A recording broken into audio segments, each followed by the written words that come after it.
All right. Then I want to say welcome, everybody. Thank you for coming. Just real quick, my name is Latifah. I know Germany, they like to do the whole politeness thing, but I like to go by you in German, English, whatever. And yeah, I was invited today by the Cornelia Goethe Center to do the little moderation for this evening. So thank you for the invite. And yeah, letting me speak in your name, basically. It is now my great pleasure to give a warm welcome to the audience, the organizers, the directors and team of the Cornelia Goethe Center for Gender Studies, and of course, especially to Grada Kilomba as the 5th Angela-Davis-Guest Professor. I think that's a round of applause, guys.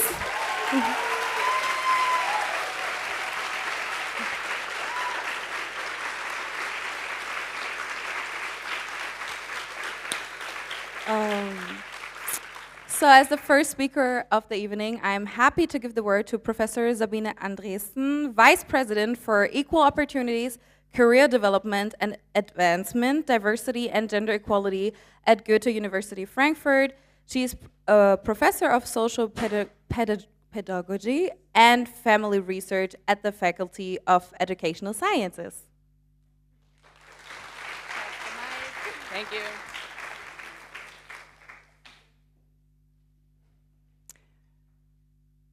First of all, dear Professor Grada Kilomba, a warm welcome to our university.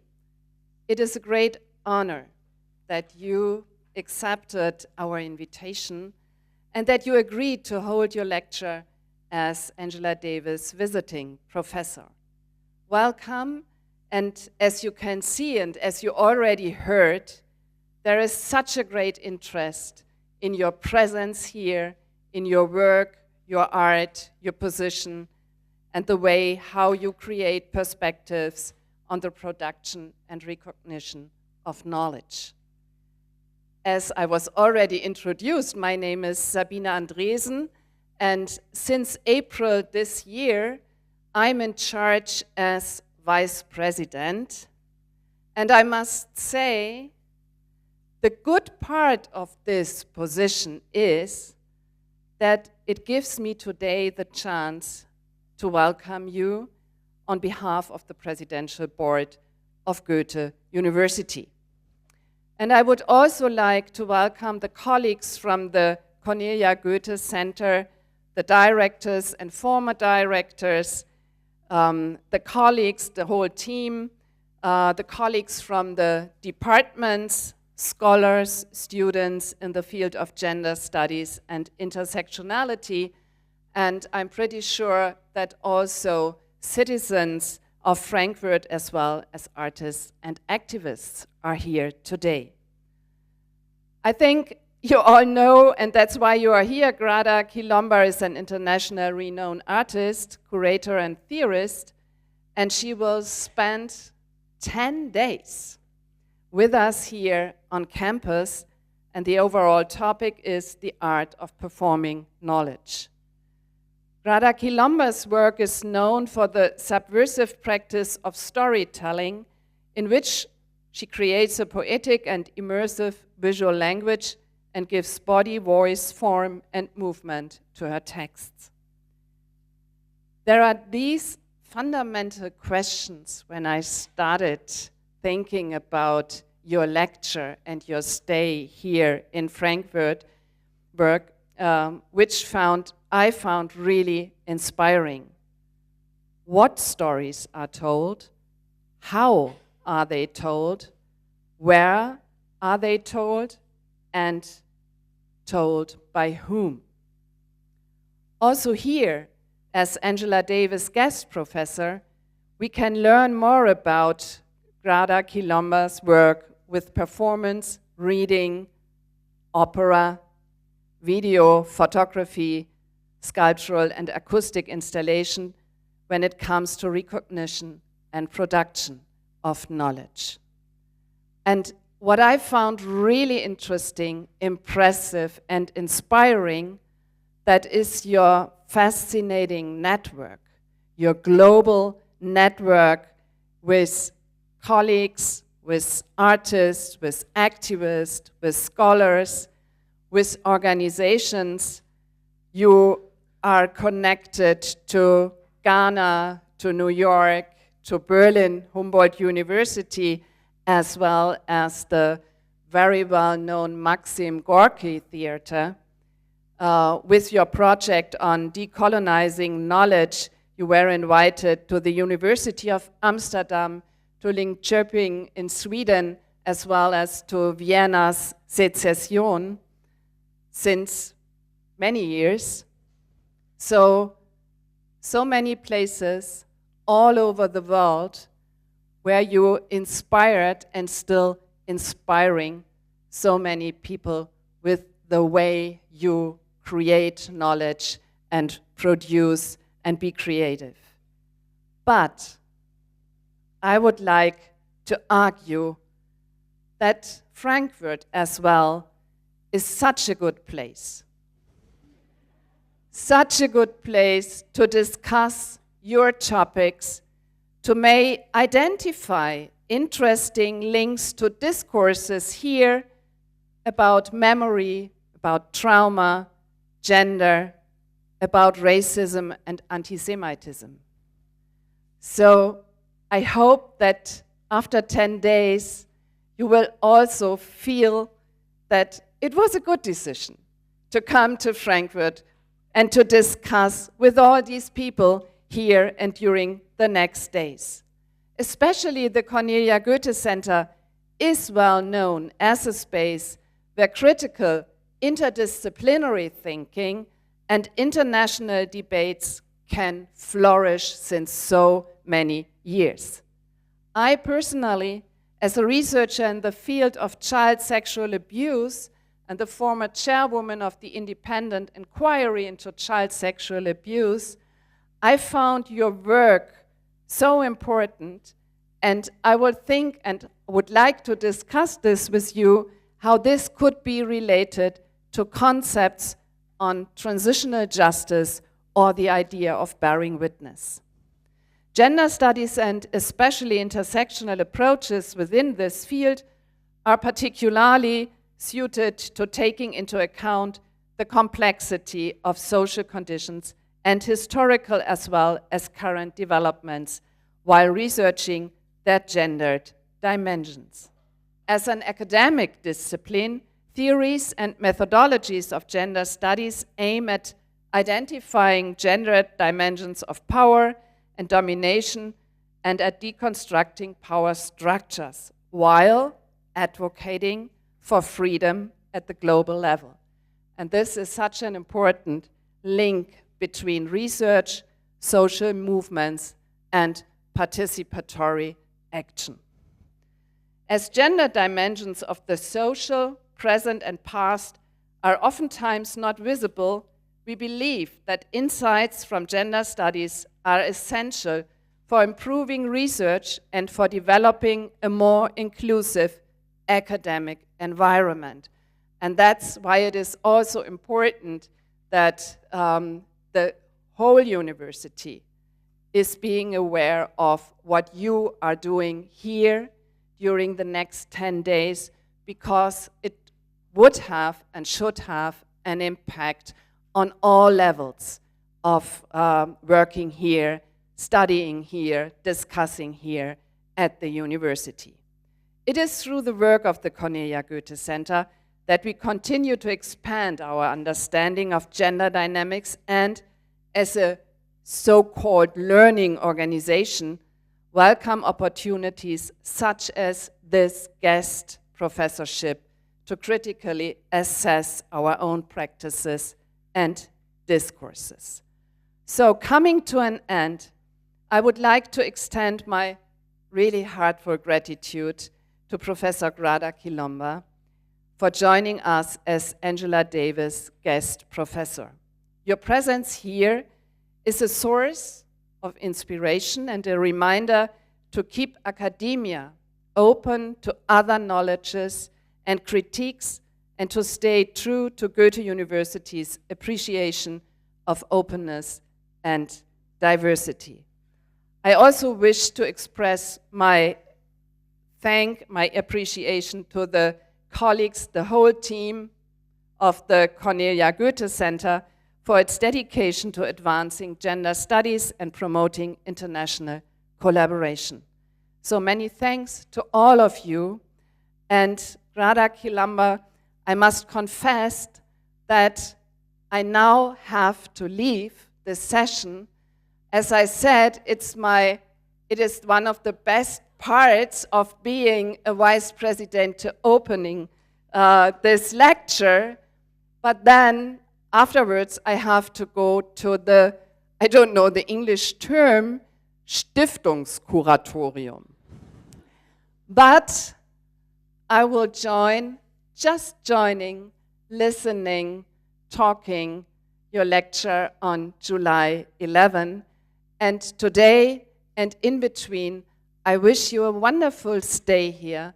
Thank you very much again for coming and sharing all your experiences, your knowledge, your inspiration.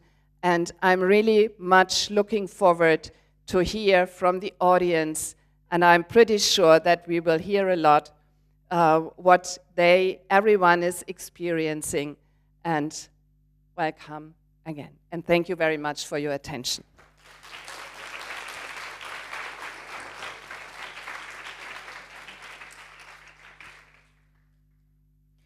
Thank you so much for these kind words. I would like to now give you like a very short information about the history of the Angela-Davis-Guest Professorship. In 2012, so almost 10 years ago, the directors of the Cornelia Goethe Center for Gender Studies established a professorship for international gender and diversity studies. And they chose to name it after Angela Davis, the famous scholar, activist known for her involvement in the US civil rights movement and her advocacy for prison reform. I will just assume most of you know who Angela Davis is.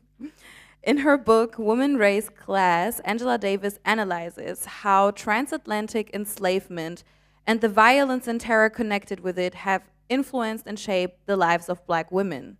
In this and her other works, Angela Davis uses an intersectional approach to the understanding of gender and also how it's constituted by race, class, and other categories of differentiation and domination. Angela Davis is an alumna of the Goethe University and was a student of people like Adorno and Horkheimer, and accepted the invitation to establish a professorship in her name, and she inaugurated said professorship in December of 2013. You can still watch her brilliant lecture, Freedom is a Constant Struggle, on the YouTube channel of the CGC. Since then, 3 excellent scholars have been in Frankfurt to hold the professorship, and they also pursue an intersectional approach in their work. In 2016, Chandra Talpade Mohanty from Syracuse University in New York State was here. She is a distinguished professor of women's and gender studies, sociology, and the cultural foundations of education, whose focus is on transnational feminism. In 2018, Professor Amina Mama, a Nigerian-British writer, activist, and academic from the University of California, whose focus is on African feminism and feminisms of the Global South, held the guest professorship after a break due to the COVID-19 pandemic. And Phoenix, a professor of the psychosocial studies at the University College of London, held the guest professorship digitally in 2021. Her lectures and seminars focused on childhoods, education, and intersectionality. All Angela Davis guest professors inspired students and researchers with lectures, seminars, and talks. They also met with members of activist groups and Frankfurt's civil society. The ties and connections built in these encounters widen perspectives and may empower BIPOC students, so Black, Indigenous, and students of color, activists, students, and researchers alike. Yet, the Angela Davis Guest Professorship also points to a structural problem in German universities. There are only very few Black professors in the German university system, and we suppose that many Black students and scholars leave the university because they do not feel supported and or acknowledged there. On the contrary, The Angela-Davis-Guest Professorship cannot solve this systematic problem, but it can make it visible again and again and help to connect people who can challenge the situation. We are very much honored to welcome Grada Kilomba as Angela-Davis-Guest Professor, as in her work, both as an artist and as a theorist, she takes up issues such as violence, trauma, racism, and repetition, and links it to how knowledge is produced and transmitted. Her familiarity with the German context was a very important reason for us to invite her, and students and researchers in Frankfurt saw as a component to be strengthened in the Angela-Davis-Guest Professorship. It helps to build more sustainable ties in the fight against racism and discrimination. The members and directors of the Center for Gender Studies would especially like to thank Miriam Mahn and Gloria Fiers-Heinzel for their crucial ideas and inspirations on how to choose the next professor. Thank you both so much. Let me also thank the Friends Association of the Cornelia Goethe Center and its chairperson Helga Löhr, as well as the Equal Opportunities Office of Goethe University for their financial help and continuous support for this professorship. Last but not least, let me introduce the team that has been a key in organizing Grada Kilomba's stay here at Goethe University. Bettina Kleiner, Managing Director of the Cornelia Goethe Center, Verena Kuni, Academic Host of Grada Kilomba, Johanna Leinius, Scientific Coordinator of the Cornelia Goethe Center, and Aaliyah, Lauterkranz, and Lydia Giamai, Student Assistants at the Cornelia Goethe Center. I think that is also worth a round of applause, guys.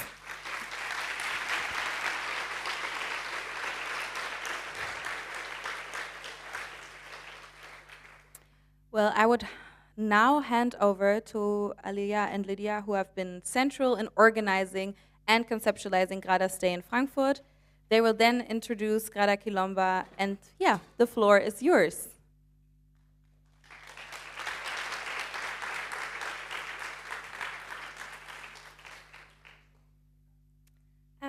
As you can see, it's just me up here, but I have to emphasize that the following thoughts and insights are not just mine, but also those of Lydia, who's somewhere out there in the crowd. I can see her now. Oh gosh, there she is. Give it up for Lydia. Thank you. Well, Professor Dr. Grada Kilomba is a Berlin-based Portuguese artist and thinker. Her interdisciplinary work does not just touch academic writing, but spans performance and staged readings of a video and photography to large-scale sculptural and sonic installations. No matter the media, Professor Kilomba's work constantly interrogates concept of knowledge, violence, and repetition. Both in her artistic as well as her theoretical writing, Kilomba's voice is distinguishable for its poetic storytelling and immersive imagery. Ever present in her intersectional practice are the questions of what stories are told, how are they told, where are they told, and by whom are they being told. Answers to these questions have taken Professor Kilomba to a wide array of major international art events, which include, amongst others, the 32nd Biennial of Sao Paulo, the 10th Berlin Biennial in our German capital, and the Documenta 14 in Kassel, Hesse.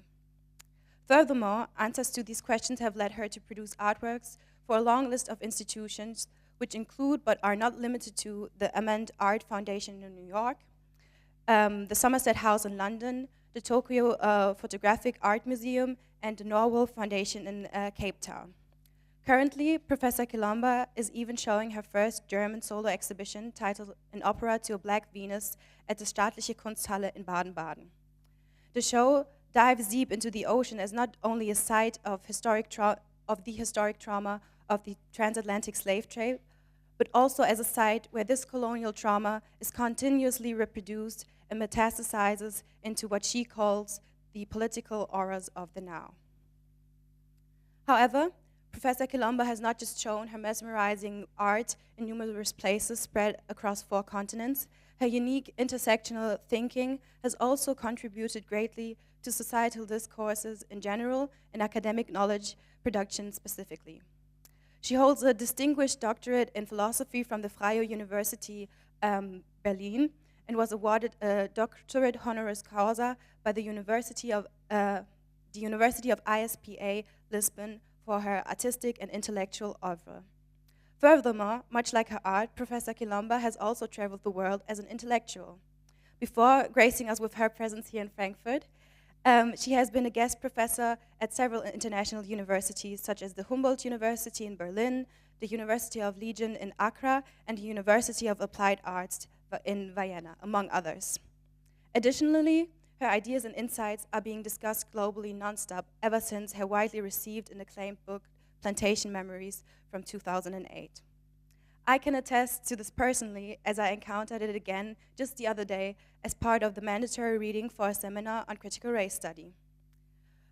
For Plantation Memory has long become a mainstay in discussions around anti-racism and post-coloniality because of the way in which Professor Kilomba blends post-colonial theory with psychoanalysis to deliver a cutting and brilliant analysis of the troubles of everyday racism in Germany. My experience reading Plantation Memory leads me into why I'm especially excited and thankful to welcome you here, Grada. Reading the poignant words of someone who knows how it feels to be made other through the subtle yet pungent ways people behave towards you as a black woman in Germany, talk to you and about you as a black woman in Germany, or even negate your presence, your subjectivity, and your humanity overall was cathartic. As a black student navigating my way through multiple white institutions, such as this very university campus, there are certain questions I am continuously asking myself. Whose knowledge am I getting to know here? Whose knowledge is being discarded? Whose embodied experiences are configured as objective? And why does it seem that mine are always particular, subjective, emotional, unscientific, and unimportant? Thank you.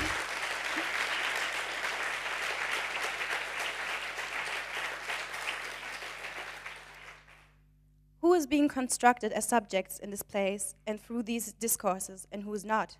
Questions that I ask myself alone and quietly. Questions that are being exchanged in whispers among Black and POC students all around campus. Questions I rarely see raised by my white fellow students and our lecturers. Questions Black and POC intellectuals, especially Black feminists, have been posing for decades. And questions Professor Kilomba brings to the forefront of her guest professorship. Thank you, Grada, for posing these questions loudly and openly.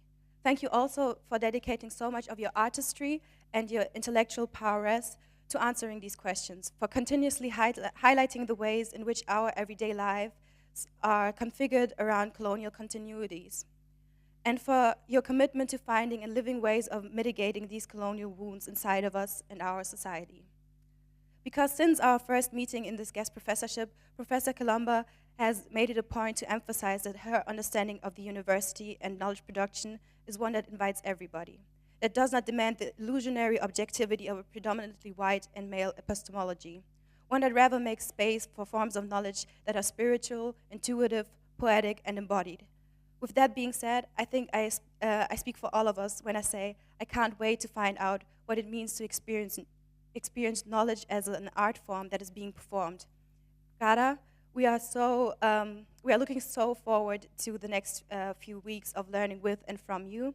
Thank you for being here. The stage is all yours.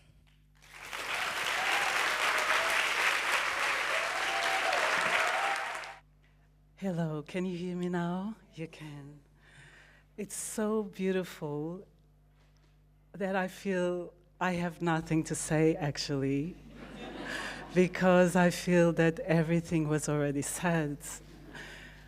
I thank everybody for the beautiful words and for the welcoming. It even makes me nervous to be received like that. Thank you so much for coming. Thank you for being here. And thank you for inviting me to come back to the university, where I swear not to come back again, and to be part of this guest professorship, Angela-Davis Professorship. Angela Davis is indeed a groundbreaking, revolutionary Black woman. She has shaped global thinking. She has shaped global activism, and she has shaped global consciousness on humanity and the concepts of equality, freedom, and human rights. She always dismantled how systems of oppression and violence are intimately related to the politics of dehumanization throughout history and throughout and around the world, always beyond time and space. Moreover, she continued a fundamental discourse on gender, intersectionality, and Black feminism. Her work has transformed global society and has inspired generations. It has inspired you, probably, and it has deeply inspired me. But above all, it has guided me, both as a thinker and as an artist. So I thank Angela Davis for her existence. We all owe her so much, our consciousness, our sense of freedom, of struggle, of commitment for justice and solidarity. Thank you, Angela Davis.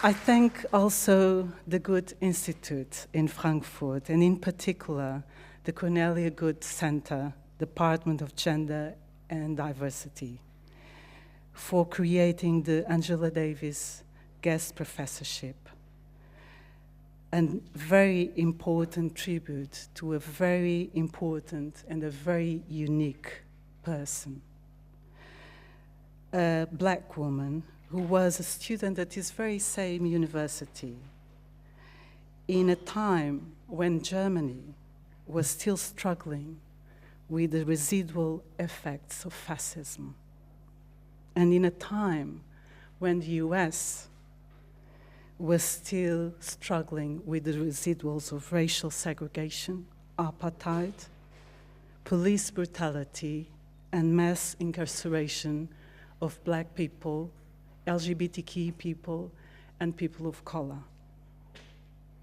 Here she studied the work of philosophers, which I believe she was very critical about, philosophers such as Kant, Hegel, and Adorno.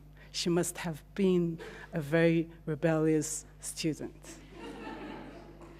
And she was here with a stipendium of $100 a month. How wonderful it is to remember that we all have a long path, and we can, surprisingly, sometimes change the lives of other people. How wonderful and how noble and how intelligent it is from the Goethe University in Frankfurt to pay tribute to this very wonderful, great, intelligent woman, Angela Davis, with a professorship. So thank you, Goethe University. It is really an immense honor and an immense joy to be the recipient of the Angela-Davis-Guest Professorship 2024, even though I promised I would not come back. But it is indeed an honor, and it is really beautiful to be in front of so many people in a seminar room. A very hierarchical one, but it is so beautiful. In this sense, I am very happy and very grateful, and I really want to thank from my heart, not only to the university, but in particular to Bettina Kleiner, who invited me so kindly and who convinced me to do this guest professorship, as well as Joanna Lionius. Thank you so much to extend this beautiful invitation to me. Thank you so much. I thank also Aaliyah and Lydia, who have been part of my life in the last days, weeks. Thank you so much. And to all the team who I just met shortly, some minutes ago. Thank you. So today, I wanted to speak freely, and I wanted to invite you into my artistic practice, the art of performing knowledge. What is performance? What is knowledge? And why do I call my practice performing knowledge? To understand my concept of performing knowledge, I have to tell you a little bit about myself. And here it is worth remembering that knowledge is always placed somewhere, and it is always written and performed by someone. Always placed in a time and a space, in a history and in a biography. There's nothing called objectivity. Every word, every image comes from a specific place. This myth of objectivity comes from a place of power and privilege. Everything is created by someone at the margins, at the center, with privilege or disprivilege. And it is important to remember that. This was one of the main points when I was lecturing at university. And it is very curious, because I started lecturing at university exactly 20 years ago. More precisely, Wintersemester 2004. At the Humboldt University, Department of Gender Studies, and at the Vrije University in Political Science. I was teaching at 2 universities at the same time. I would run from one university to the next. One is at the center of Berlin. I had my students, I did my seminar. I would take the train, I would go to the periphery of Berlin, and I would go to the Vrije University. I had 2 seminars in 2 different universities. Things you do when you are very young. I was very, very young. Some of the students were younger than me. Others were older than myself.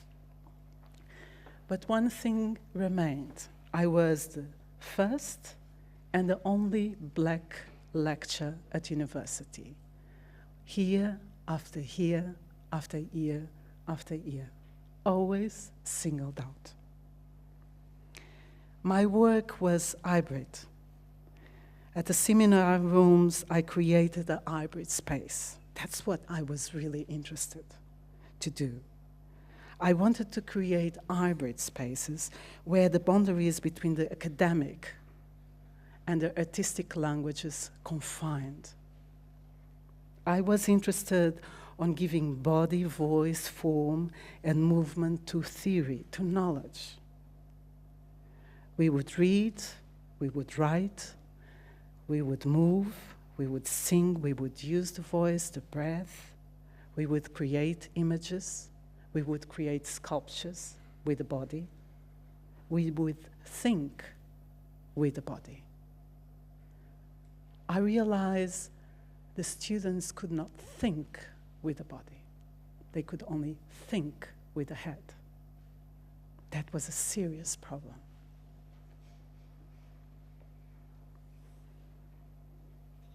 I was aware that the students had the books, they had the theory, they had the definitions, they had the terminologies and the knowledge, but they did not know what to do with it. How do you act what you know? And why do you know, but you cannot act it? What is the importance of having the definitions if you cannot act them in society? There was a separation between the intellect and the body, between the intellect and the emotionality, affection, spirituality. How do we act what we know? Was machst du mit dein Wissen? I always ask them. Was weißt du? Und was machst du mit was du weißt? Everything was there. but nothing could be performed. A serious problem for society who has the knowledge but cannot transform it because it does not act it out. Sometimes in the first weeks of the seminars, I would tell them, and it was a large group like this with some hundreds of students, we're going to take a walk, a tour at the architecture of the university. I would start a conversation with them that university, the architecture of the university, is not only an architectonic building. Architecture tells stories, tells us whom to remember and whom to forget. At the corridors of the universities, we would observe the statues that were displayed along the halls. Statues reduced to busts, a head, a neck, and some shoulders. I would ask them, what does this mean? And which statues are these? From whom? A row of different white men, one after the other, reduced to a head, a neck, and shoulders. These statues embody the notion of knowledge, reminding us that what we encounter at university is not an apolitical study of truth, but rather the result of systematic racial and gender power relations, which define what counts as true and defines in whom to believe. The status reminds us not only who can produce knowledge, but also in whom to believe. These many white heads with no hands, no legs, no feet, no heart, no genitalium, no sexuality, no political identities, were there to define what knowledge is and whose knowledge is acknowledged as such. That was always our first little round. I would explain to them that the statues are there, just like the architecture and the books, to create a dichotomy, a separation between two identities. That was always the base of colonization, creating binarities. When they speak is universal, when we speak is specific. When they speak is objective, when we speak is subjective. When they speak is neutral, when we speak is personal. When they speak is rational, we speak emotional. Impartial, partial. They speak about facts, we speak about opinions. They have the knowledge, we have the experience. This is how, yeah, go ahead. It gives me some time to drink some water.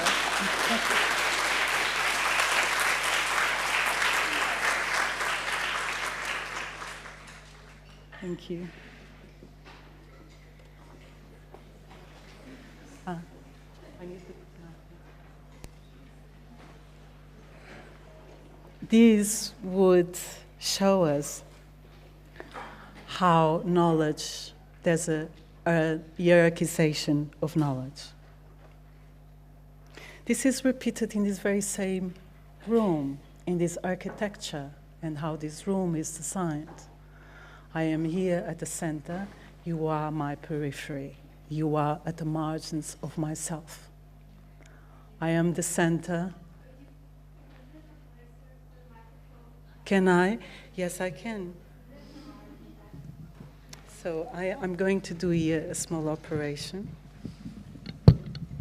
Oh, it's the maximum. Maybe here, yes. Can you hear me better? I'm sorry, I have this voice that is very... Actually, I wanted to be an opera singer, among other things. So it would be a great bass voice, a soprano. But I decided to be an artist is also fine. So I lost myself, but it's fine. Is it better now? Great. So let me see if I find where we were. Oh, I was saying this is repeated in this very same room and in the design of this room. I'm at the very center of the room, and you are my margin. Actually, this is how society functions. We speak of margin and center. The center is the place, is the identity that places itself at the very center, and which has the power to define all the others who differ from the center, who become different. This is where the concept of difference comes from, because it differs from the center.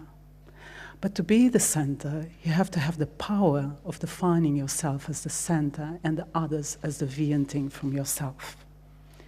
Then, in the colonial studies, we started raising the questions, but different from whom? Who is different? Am I different from you, or you from me? Is my hair different from yours, or your hair different from mine? What are we talking? Who is different? Different is always related with the power of definition, and therefore with violence. So in this room, it is designed as such that I am at the center, and you are in a hierarchy. There's a hierarchy here, and you are listening to me while I am speaking. We will go there in a minute. But above all, it's this design here. This design, which we pushed down, was actually here, which again would transform me into a statue, like the statues that are displayed at the corridors of the universities. I should be here producing knowledge only as a head, as a neck, with shoulders. You should not see that I have a body. You should not see that I have a heart. You should not see that I have sexuality, identity, biography. You should relate to me through the cognitive realm. You understand me? Great.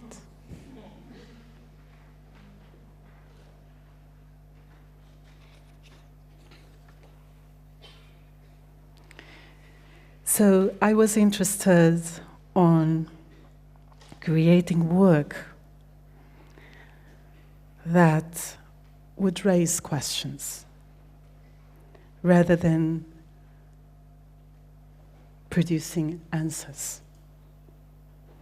It came a time at university that I became quite frustrated on always delivering knowledge, and I realized how easy it is to deny the knowledge that is being given.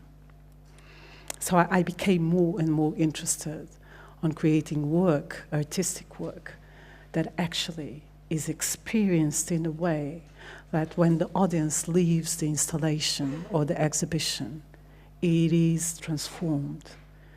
It leaves the space asking questions that were not there before.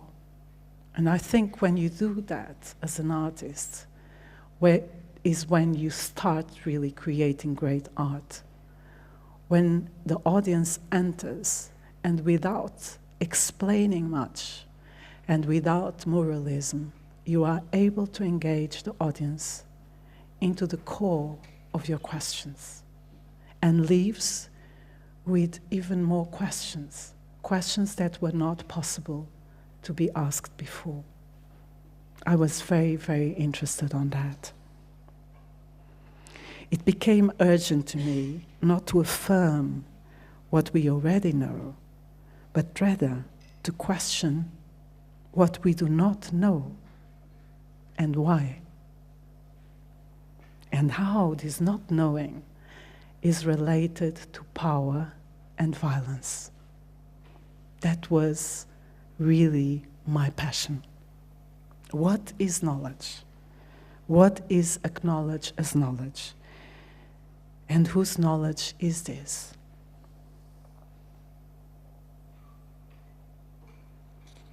Then I wrote something about epistemology, but I'm not going to talk about this, okay? We have the seminar, we can talk about these things. So today, I want to invite you into 3 works. In the last closing lecture, I will present more recent works, and today I thought I go to the very first works, the older works, and explain to you a little bit how I work through this process that I was telling you.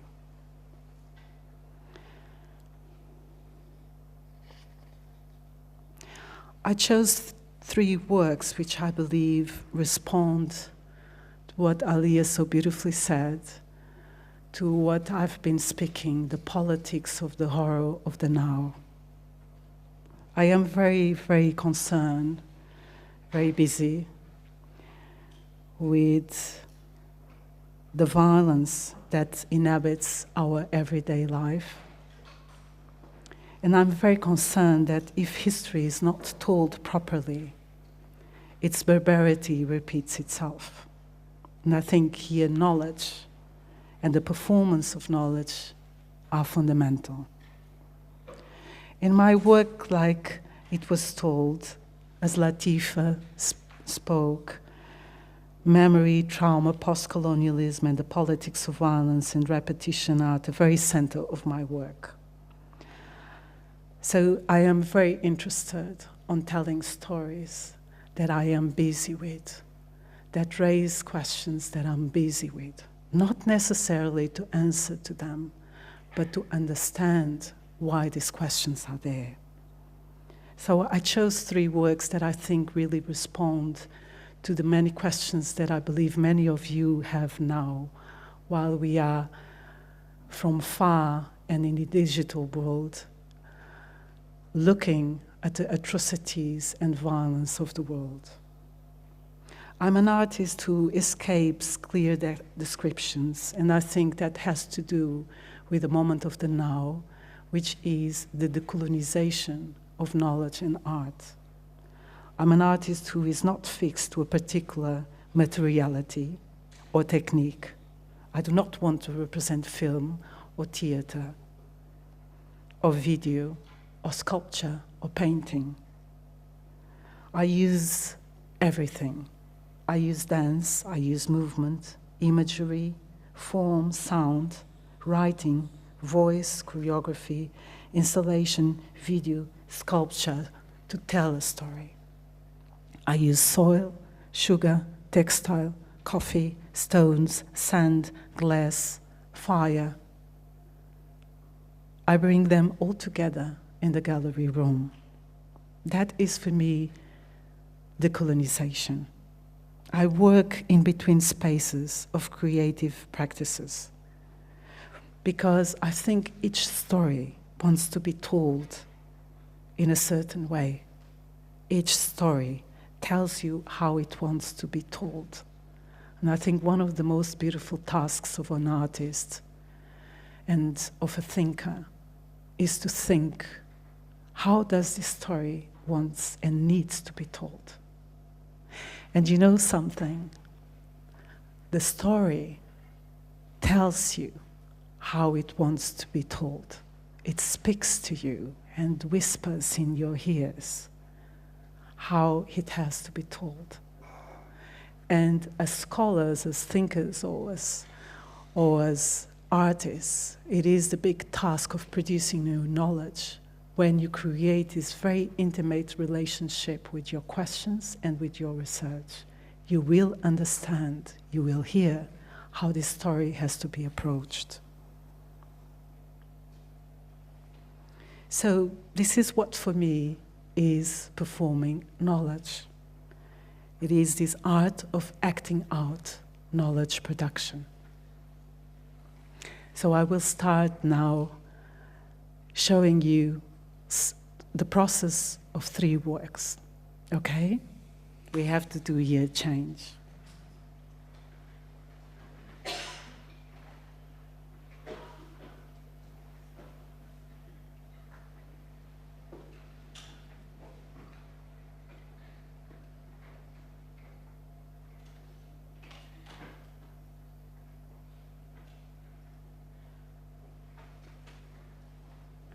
I will start with the first work, which is called the Desire Project.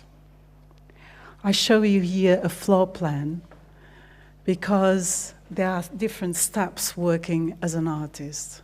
One of them is that you do, at least as I work, you do a very long and deep research. So basically, I'm just surrounded by books.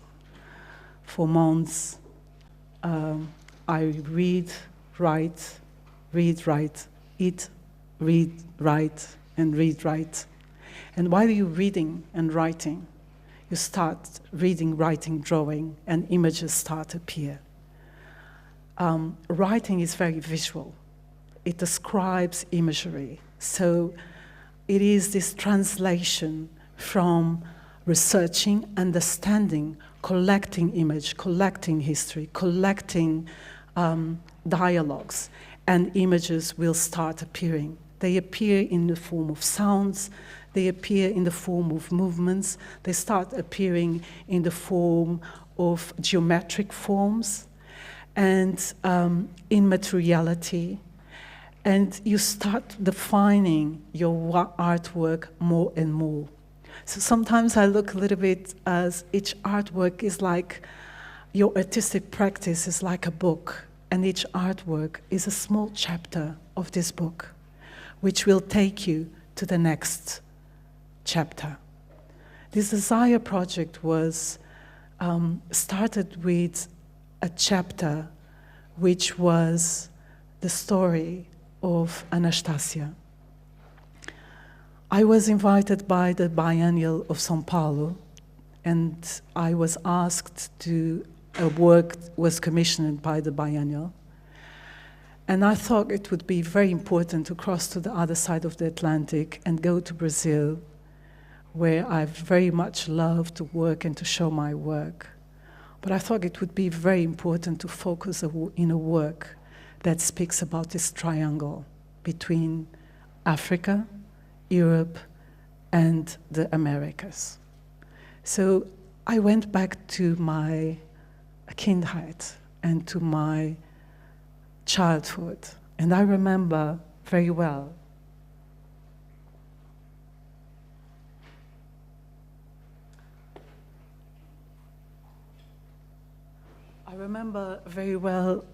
of Anastasia, who's this very important woman in the African diasporic spirituality.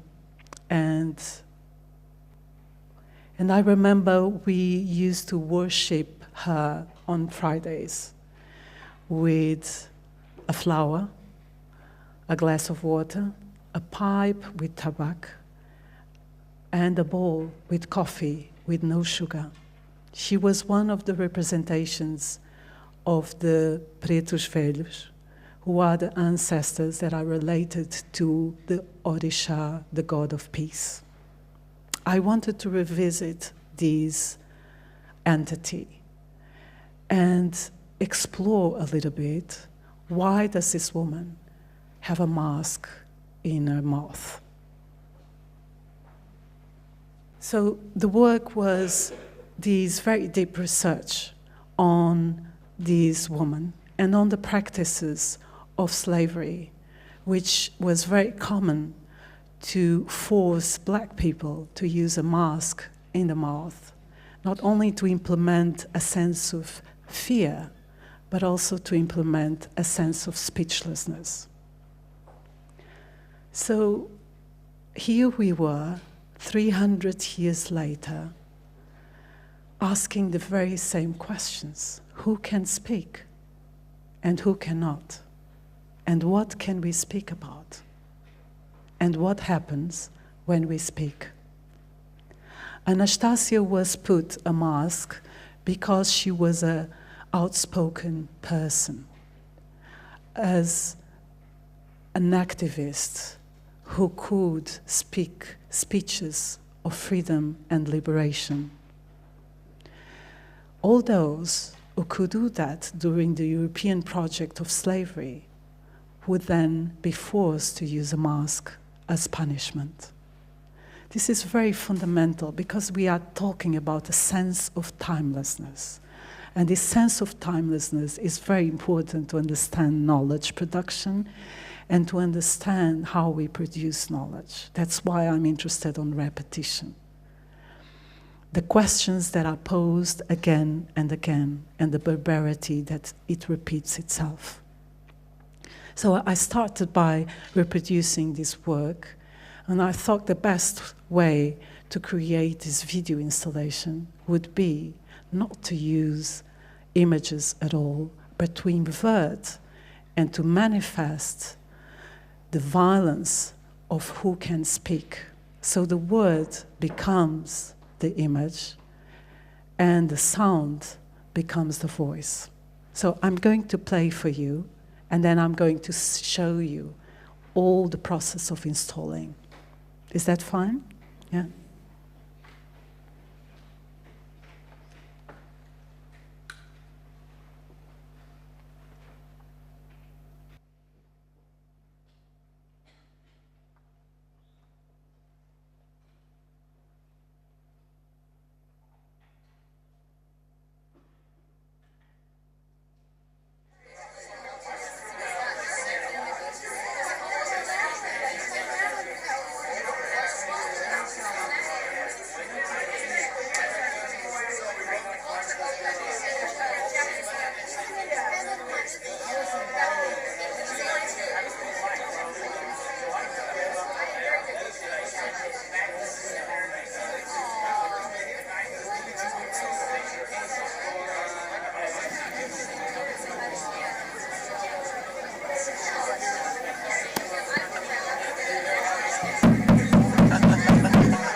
So I just wanted to give you an example that you can actually do anything that you want.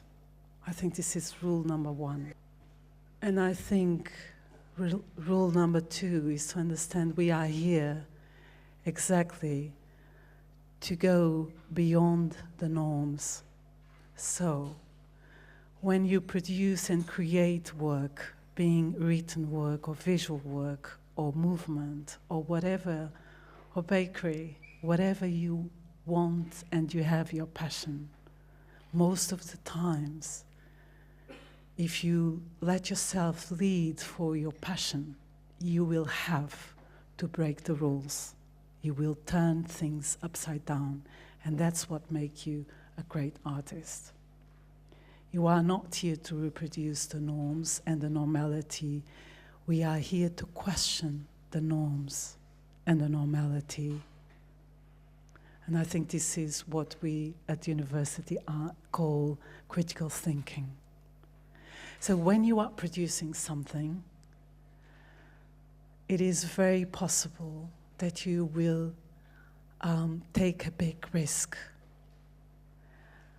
But then it can also happen that you are creating alternative knowledge production and alternative methodologies and work. And this is fundamental. This is what makes, this is designing the future. It's very important. So, I wanted to try to do installation, video installation with no images because of the content I told you. And then we have to go to architecture and scenography. So once you have the artwork, I think one of the most beautiful parts is you have to install it. So you have to talk with the architecture. The architecture should not compete with you. Sometimes you find very, very difficult spaces to install the work, but the work will tell you how it wants to be installed.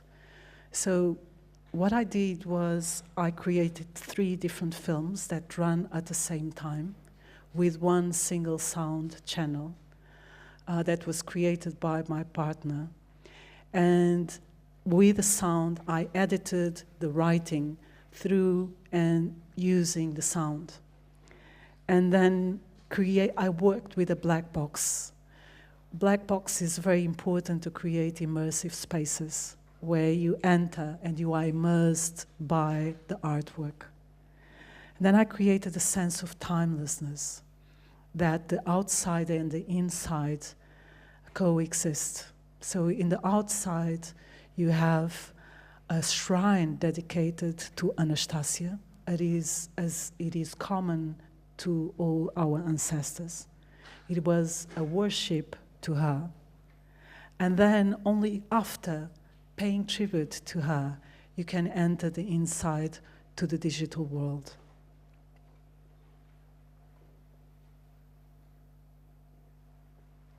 For these, you usually have to work with architects and designers at the same time, so it's very beautiful because at the end you work with musicians, with architects, with designers, with books, doing research, with movement, with dancers.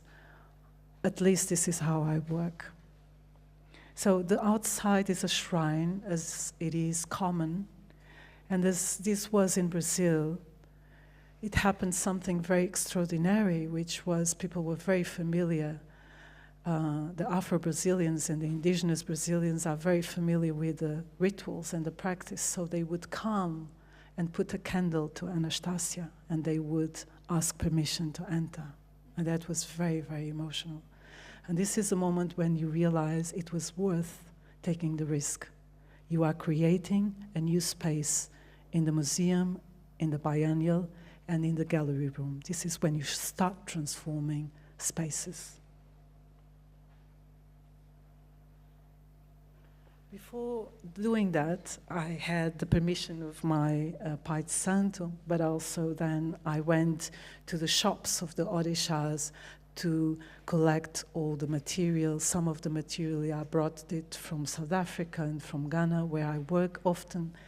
Others I bought in São Paulo. So I would go from shop to shop. And these are basically the ancestors that you are worshipping. The pipe is obligatory to the elders as they smoke tobacco, like in the plantations.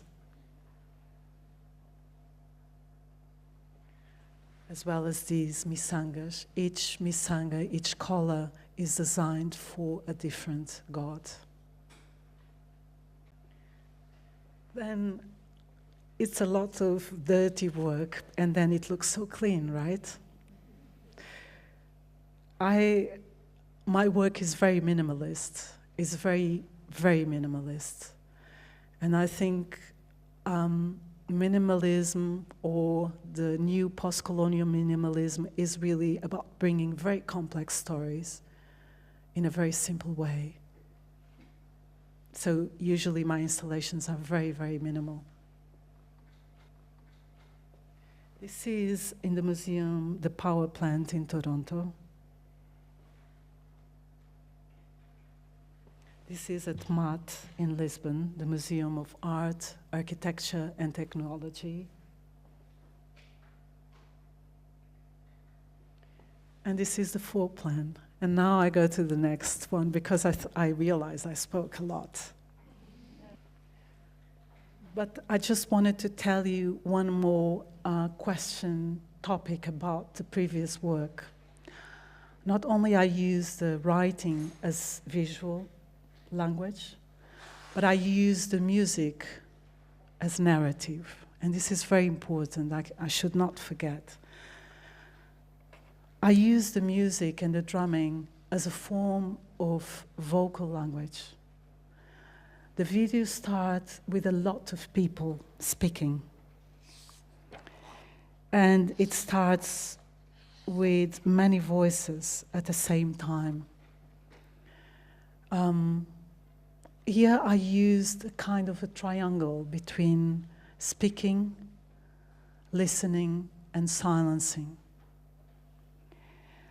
I wanted to create a work that explains somehow that we all speak, but we are not always listened to. So the work, the drumming, comes as a voice that emerges, searching for its own voice to be listened to, and has to struggle in between the many, many voices until it becomes the unique voice at all. I wrote a little text about it. Let me see if I find it. It makes it easier. I initiated this video with a triangle, the triangle between speaking, listening, and silencing. Speaking here becomes virtually impossible. It is not that one is not speaking, but rather that the voices become systematically silent. This impossibility illustrates how speaking and silencing emerge as an analogous project, a project between those who speak, the speaking subject, and the listeners. One can only speak if one is listened to. The act of speaking is like a negotiation between those who speak and those who are listening, that is, between the speaking subjects and the listeners. Listening is, in this sense, the act of authorization towards the speaker. One can only speak if one's voice is listened to. And being listened to also means belonging. Those who belong are listened to, and those who are not listened to cannot belong. So these are very current questions to relate to the horrors of the now. Then I use the music not only as a narrator and as a speaker, but also because music has been extremely important in the African diaspora. Music is metaphysical. It never ends. Music transgresses space and time. So music was always used as a form of narrative and discourse. When architecture and physical spaces forbidden certain bodies of entering because of their identity, these very same bodies can be placed outside the architecture and start producing music, and they enter the space because music flies through time and space. And even if these very same people are forbidden to enter, they occupy the space without entering. Music was always used as a form of resistance and occupation in the Black diasporas. And we have always occupied space through music. Music flies eternally, crosses borders, crosses walls, enters spaces, and occupies this space in a sense that I am speaking here, and if someone starts playing jazz here next to me, you could not listen to me. This is the occupation through the vibration of music. And this is this old ancestor technology that I was using again in this work. Yes? Let me just do a little game with you so you really understand what I'm saying. I am speaking to you and you are very silent and very brave listening to me, right? But imagine you all start speaking while I'm speaking as well. Should we try that? I go from row to row and you start speaking. Just say whatever. Can you start speaking in the first row? Please just speak whatever. Just say in the second, and the third, and next. And I continue here speaking. I continue my speech here. And as I said, I will talk. Very good. So, well done. So, this is, you can stop now, actually. So this is what performing knowledge is. We have performed the theory. You understand? Well done. I continue speaking. I'm still the speaker. But I can actually not speak because you are not listening to me. This reminds us that one of the most important exercises of decolonization is learning to listen and to shut up.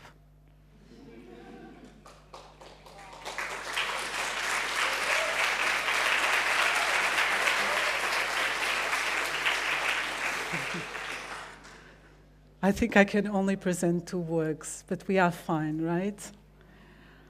It's already almost 8. So I will speak a little bit about the next one.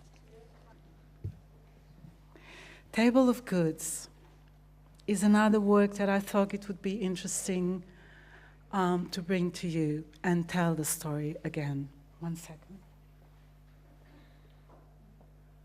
I was having a major solo exhibition in Lisbon in a very beautiful museum called MAT. And this new museum along the river is actually surrounded by colonial monuments, glorifying the colonial history, the so-called discoveries. We still have infantile language such as discoveries. We really have to revise language constantly, as a continent with millions of people cannot be discovered. I was very in trouble and conflict between being surrounded by so many monuments. And we were actually, I think, 1 or 2 days before the opening. And this again, I remind you, you really have to be a free spirit and follow your passion. This is when you really create great work. But it was almost everything ready, and I was very much in conflict. And in the evening at the hotel, I started having these dreams with soil and with the colonial history and these very rich, luxurious monuments and the wealth of Europe and the absentee of so many bodies and names and people who have willed this wealth, how wrong history is narrated. I started dreaming with soil, and I started researching on what were the main goods of the transatlantic slave trade, which, different than now, that Europe is completely dependent of the African country. We could not even have a microphone or a computer or a phone on our pockets. We could not even communicate and call each other without the resources. I wanted to go back and do this sense of timelessness. And the main products of the transatlantic slave trade that enslaved millions and millions of African people and killed millions of African people in the Middle Passage, to go to the other side of the Atlantic, to occupy land, to produce and exercise a genocide against the First Nation people and all the indigenous people, to produce and create a genocide against the land and occupy it and possess the land, possess the humans, create monocultures and extract everything possible to create the wealth.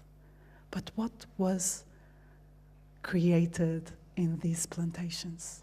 3 things: sugar, coffee, and cacao. And I realized the 3 things we absolutely do not need. Was the base of 400 years of dehumanization, one of the longest and most horrendous episodes of humanity. Be aware of that.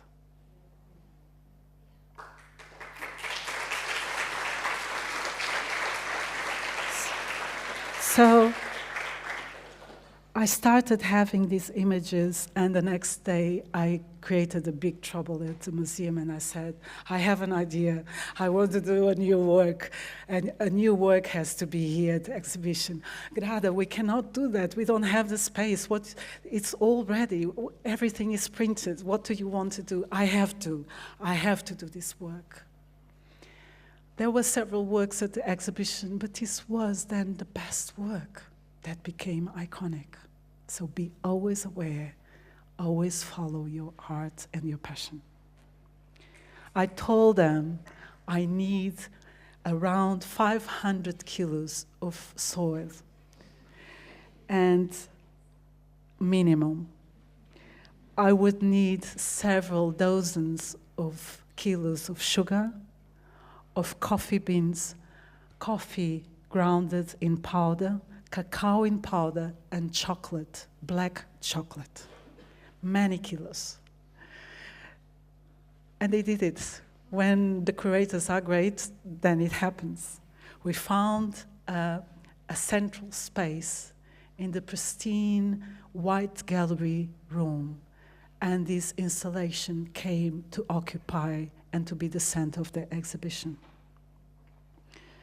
There is an element of labor and of performance in most of the installations I do, not with the digital work, but with the installations and sculptures and monumental textile installations. It demands work. I had to pull bag by bag. Each bag is about 40 kilos. I had to pull one by one to create a work. It demands really sweat and dedication, and I find this so beautiful when you are creating artwork. You have to involve yourself, to have the endurance to be there and to dedicate yourself to the work, because only you can do the work. The work demands presence and labor.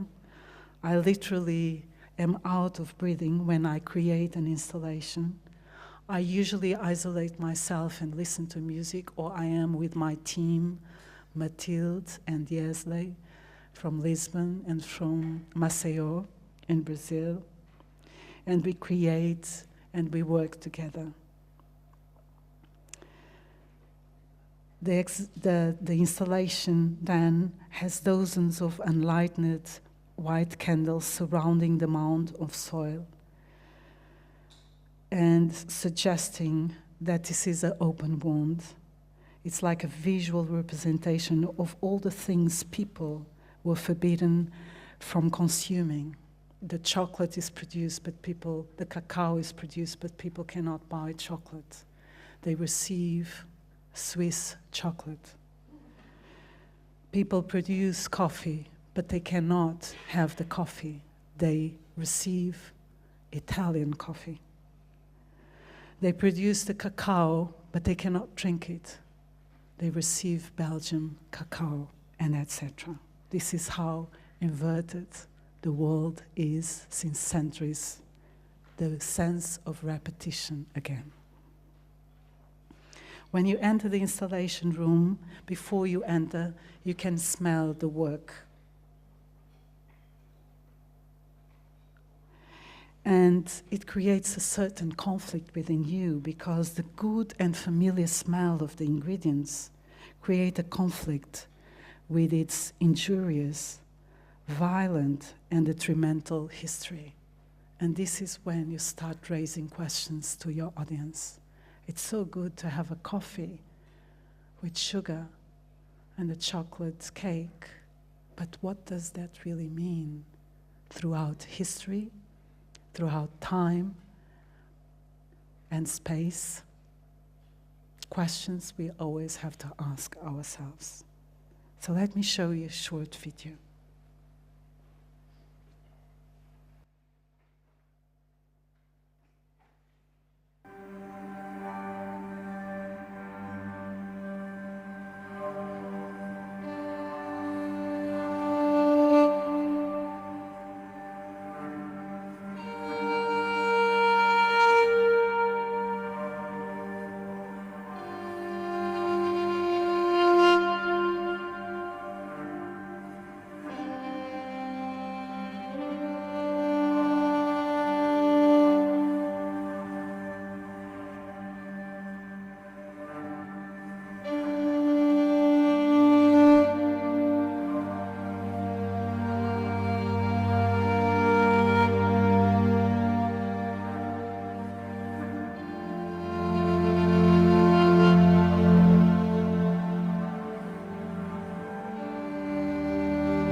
So this was in London in an exhibition at Goodman Gallery which is one of the galleries that represents me in South Africa, Johannesburg, Cape Town, and London. And at the Pinacoteca at São Paulo, where then we created a room for this installation to be in conversation with the National Collection, who they have realized only have white people in their paintings. So it was my honor and task to interrupt the entire museum with pieces that would raise the questions of what is knowledge, what is acknowledged as knowledge, and whose knowledge is this, or even better, what stories are told, where are they told, how are they told, and told by whom. I realized I have 2 more things to show you, but it's time to go. No. You know, because if I start, then I'm here 1 more hour. So I thought maybe I just show you a little part of the next, at least how I install, and then on the 11th, and during the seminar, and the thousands of conversations and meetings we're going to have, we can continue. So maybe I just show you a little bit of the next one, and then this one we will continue on the 11th. Is that fine? Yeah? Okay. I think to go into this artwork, we really need time, so I will just make a short introduction, and then I swear we continue on the 11th. It looks like I have to come back because we have so much to say. So this artwork means a lot to me because it started with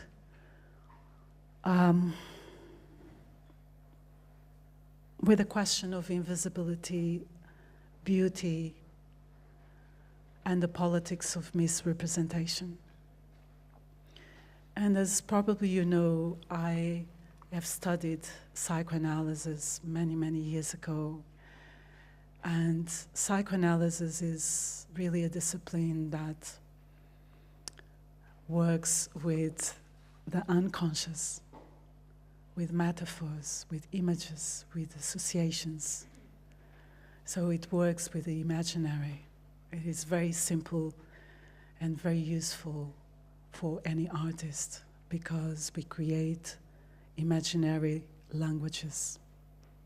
I think as an artist, your most beautiful task is to create a language to what we do not have. And especially, most of us work with very brutal things. I work with violence, death, exclusion, historical repetition. These are quite heavy topics, trauma, memory. And I think that's the beauty, that then you create a language that can approach and give form and give sound and movement to what you usually cannot express in words. So I was very busy working with psychoanalytical terminologies. I started and dedicated the first volume. I staged the myth of Narcissus and of Echo. Narcissus is a very beautiful story. I really advise you to read the mythologies because the mythology is timeless. All of them, the Yoruba mythology, the Greek mythology, all the mythologies speak about human tragedies and about the constant questions that we have to pose ourselves as humans. So Narcissus was this very beautiful being with a perfect face, the perfect body, the perfect eyes, the perfect skin, the perfect hair. He embodied perfection. But he disdained everyone else. He was loved by everyone, but didn't love anyone. Nemesis, the goddess, get quite upset and have decided to curse Narcissus and said, from now on, Narcissus will fall in love with someone who can never love him back, himself. So Narcissus walked in the woods until a lake, and suddenly he saw his own image being reflected in the lake and fall in love without knowing it was himself. There is another character, which is Echo. Echo was also punished by the gods for speaking too much. So they said, she can not speak again unless echoing the last words she hears. So while Narcissus is speaking to the reflection on the lake and saying how beautiful it is and how in love he is, Echo behind the tree would repeat the very last words. You are so beautiful, so beautiful, so beautiful. You are perfection, perfection, perfection. I am in love with you, in love with you, in love with you. So Echo would confirm what Narcissus was saying and would give him the illusion that the image was speaking back to him. This is the first work I did with the Greek mythology. So I wanted to transport these into the post-colonial times and how Narcissus really echoes our society, a white patriarchal society which takes its own body as the image of perfection and as the object of love, and keeps repeating this image in making invisible all the other bodies, all the other identities. So this is what this work is about. When I showed the work for the first time, it was the day that Donald Trump came to power. And I thought it was very interesting because I was listening to the news, and the news said, Donald Trump won. 53% of the voters were white women. The echo.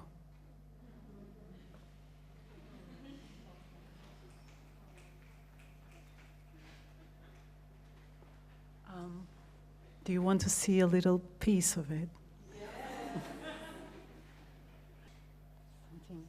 So this then became the second volume, was dedicated to Oedipus, which is a very beautiful story, and which is a story about violence and genocide. And then the very last one is dedicated to Antigona. Do you want me to tell you Oedipus and Antigona? Yeah? Okay. Don't fall asleep with the storytelling, but I'm going to tell you. So after working these, I went to the question of Oedipus, and I was very busy. It was a year. Actually, this piece was commissioned to the 10th Berlin Biennial, and it was a time where police brutality was in its climax. There were many people being killed by the police and on the streets. And it was the Floyd murdered here. It It was also the year of the Black Lives Matter. And I started reading Sophocles. You should all read all the Greek mythologies. And Sophocles wrote so long time ago the Oedipus Rex. And Oedipus Rex is basically the story of Oedipus. And it is said that Oedipus receives a prophecy. And the prophecy is that he will kill his father one day and he will marry his mother. So the father, the patriarchal figure, have decided to have his child, baby, killed.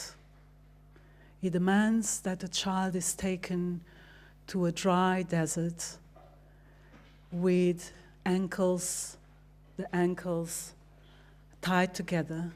That's why it is called Oedipus, the one with hurt ankles. The servant of the king was in conflict whom to obey, the king or the gods.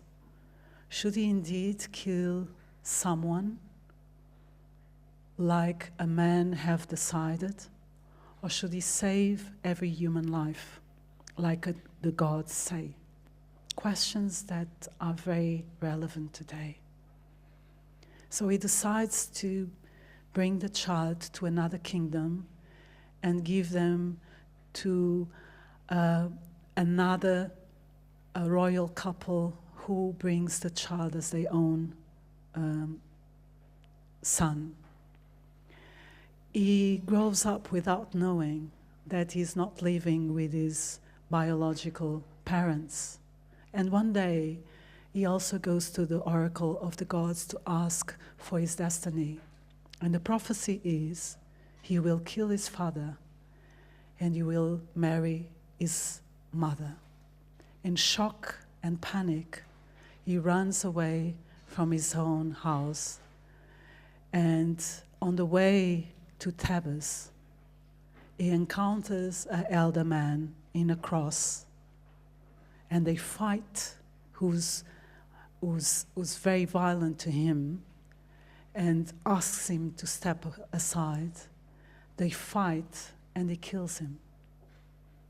He did not know that he was killing his own father. He went to Thebes and have met a woman with whom he would later marry without knowing it was his mother. So Oedipus brings several questions here. One is destiny. Can he escape his own destiny? And does he know, more important, does he know his own history? What Oedipus brings us, and what I explore in this work, is how important it is to know our own history. You cannot escape it. You don't have to be guilty about it or shameful about it, but you have to take responsibility for it. That's what Oedipus brings in this myth. Then he brings something else, which is called the Oedipus complex. While Freud in Europe was looking at Oedipus as a child that desires the mother and wants to kill the paternal figure, Frantz Fanon saw something else and said, the white child can compete with the father and then obey the father figure because he himself has access to the throne and to the privilege of the throne. But in a colonial dynamic, the person of color will be punished if in the throne. So what he says is something else. The aid and the competition with the parental figure is not performed against the father figure, against the authority and the nation, but rather against the bodies that are constructed as other. Their hate, violence can be performed gratuitously. That's why black bodies become killed on the streets. This is how I developed this artwork.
You know, I am really in conflict because I have so much to show you, but the time is over.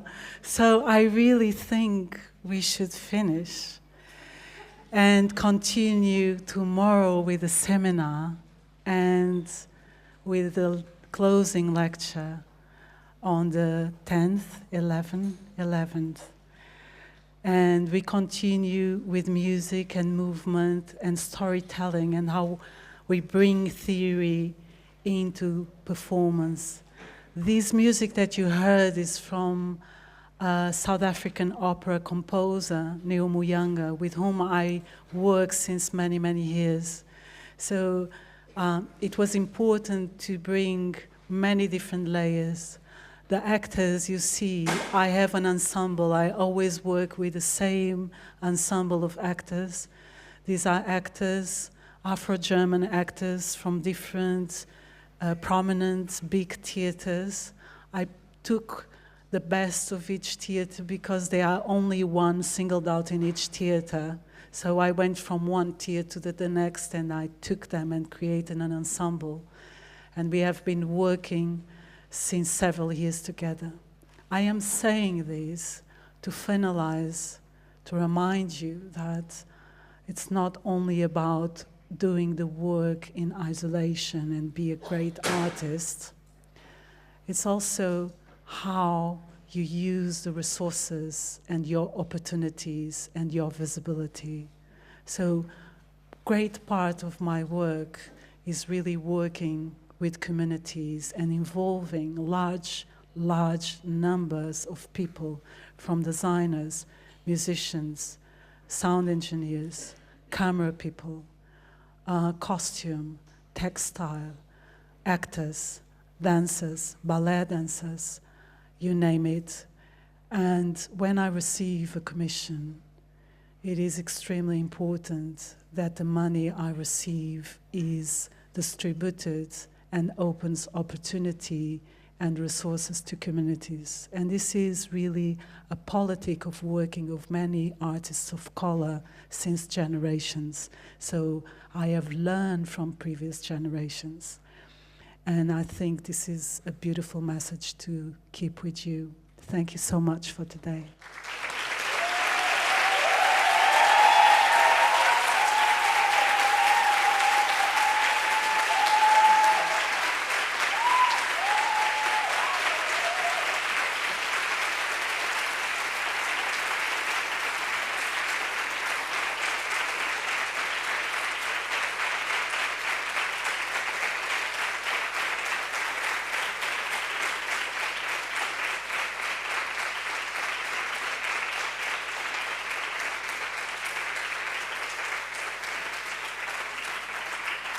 I leave you with the last moment of joy. When Oedipus can answer the Sphinx and is liberated, it liberates because he knows his history, and he can answer the Sphinx why a genocide took place. And he's liberated and meets Jocasta. So see you tomorrow.